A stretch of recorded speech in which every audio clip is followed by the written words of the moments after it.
fantastic view of lots of wildlife here. Got a blue wildebeest just going off to the left there, a big herd of waterbuck in the foreground. We'll have another look at the rest of the waterbuck just now. Impala in the background as well. So as you've been seeing, as Harry let us know, the wildlife is all hanging around Gowrie waterhole this afternoon, it seems. Really nice herd of waterbuck, some young ones in there. And in total I haven't been able to actually count, but I just sort of a quick glance, I'd say 12, 14 maybe.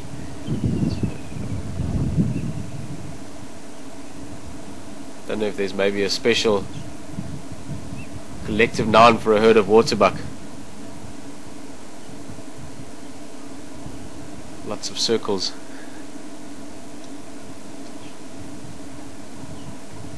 And also that impala that we saw earlier in the background, that's a different herd, so there really is a lot of them around. The herd you were looking at closer to the camera, closer to those baboons, they're still that side. This bunch is slightly further off into the more brush area. And I think a lot of these animals will start lying down. You see that waterbuck there settling down nicely.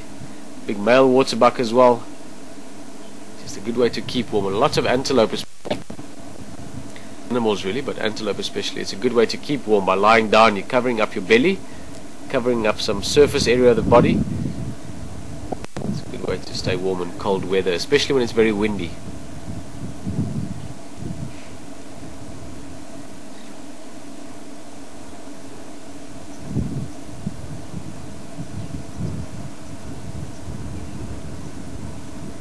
Might just be a little bit of a play of the light, but I think probably more than that, this bull strikes me as, or put it this way, the horns on this bull really strikes me. You see all the ridges on it. He seems to have incredibly thick, healthy, tough horns, which is a very handy thing for a big bull to have.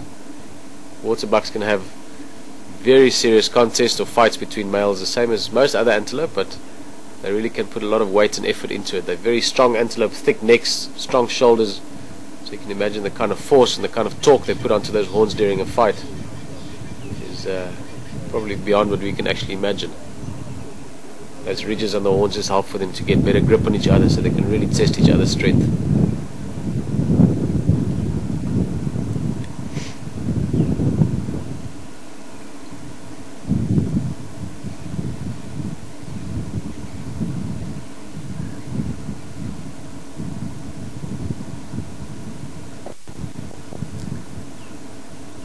See some more blue wildebeests walking through the background.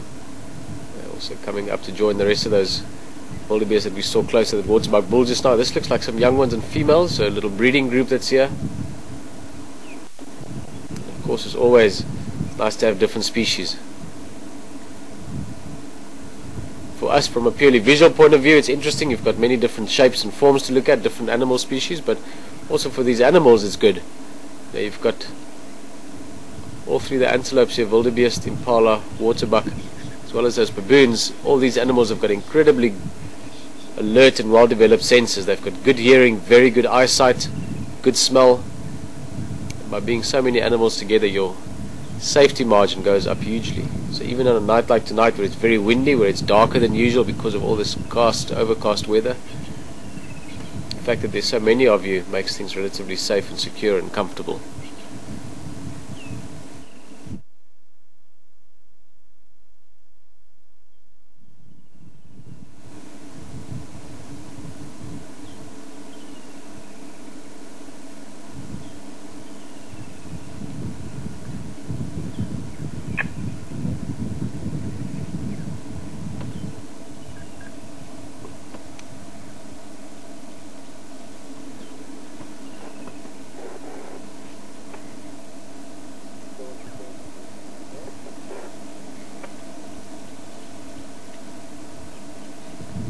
As you can see, all spread of animals. I actually want to go a little bit forward.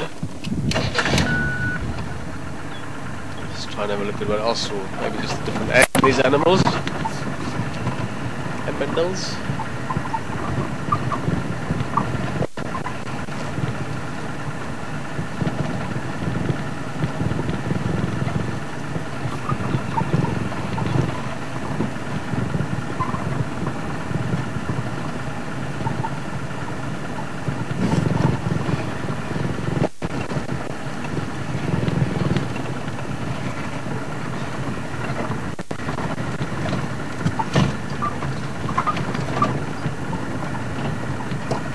some of those waterbuck. Actually, let's go a little bit more forward, Alex.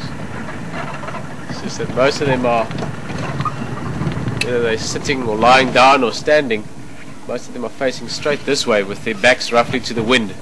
Again, that's another way that a lot of animals keep nice and warm. Most of them have got quite wet, moist noses. It's one of the ways they keep cool in hot weather. So when you get a lot of wind, it's best to get your nose out of the wind.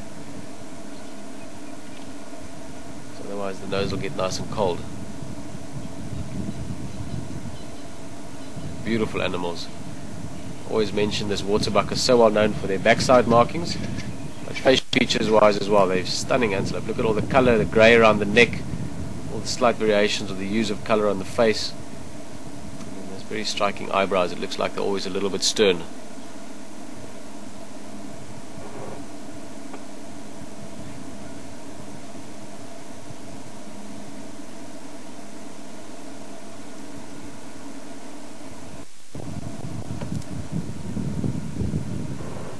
Start chewing again just now. Watch it, there it goes again.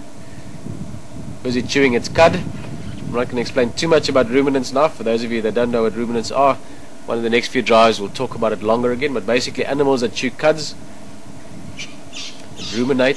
That's what these are doing now. They've all had a feeding this afternoon, filled their bellies up with grass, and now they're just re-chewing, regurgitating, chewing the cud, swallowing, and doing this process over and over. That's why you'll watch them every now and again, they'll stop chewing. If you watch carefully, you'll see a bit of movement down the throat and up the throat, and then they start chewing again, looking a little bit like, I don't know, some images I've seen of American baseball players having a good old chew. No offense if you're a baseball player, it just seems that they chew gum better than most people.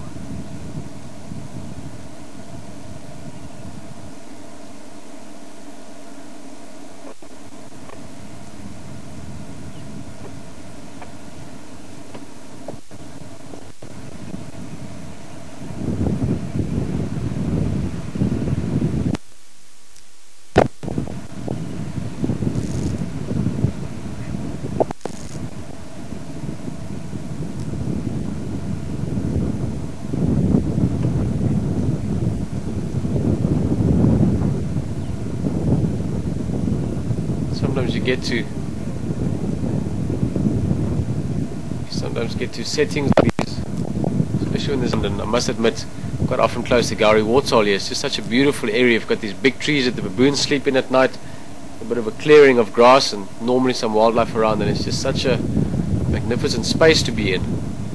You literally get to share with these animals. They accept you as if you are, depending on how you look at it, as if you're one of them, or maybe as if you're not one of them but nothing at all. Just sort of accept you like they accept logs or trees, just as part of the environment. And it's just the feeling you get from it is just awesome. It's maybe like sitting on a beach or enjoying a fantastic view from a mountain.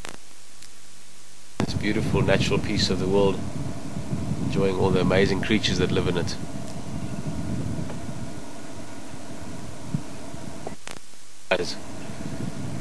I think blue wildebeests are fantastic. A lot of people always joke about them or rip them off a little bit. Even clowns of the bush, clowns of the plains, they've got a few nicknames, and they can be a little bit peculiar, maybe even more so than a lot of other antelope. Mating season sometimes, or after rain, or before big storms, you see them running around and joking around and playing with each other, and they're also maybe slightly different from most antelope again.